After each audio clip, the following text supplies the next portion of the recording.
Hi hello दोस्तों, नमस्कार। आप सब कैसे हैं? उम्मीद है कि आप सब अच्छे होंगे। आप लोग के साथ एक छठ गीत सुनाने जा रही हूँ। अच्छा लगेगा तो सब्सक्राइब कीजिएगा, ज़्यादा से ज़्यादा सपोर्ट कीजिएगा, शेयर कीजिएगा।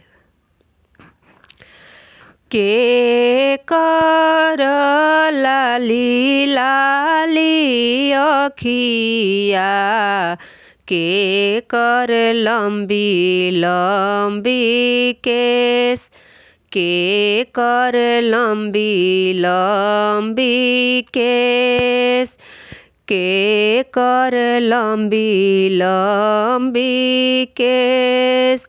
सूरज बाबा के लाली लाली अखिया, छठी माई के लंबी लंबी केस, छठी माई के लंबी लंबी केस।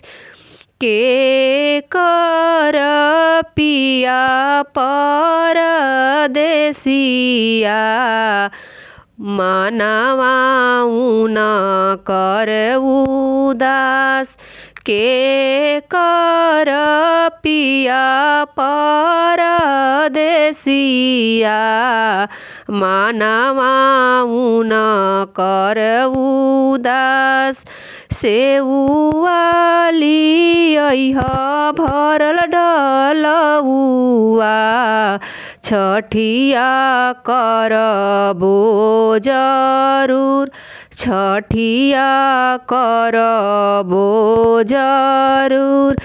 रबिता देई के पिया परदेसिया, ऊन कर मनावा उदास, ऊन कर मनावा उदास। फलवाली अइह भरल डलउआ, छठिया करबो जरूर, छठिया करबो जरूर, छठिया करबो जरूर।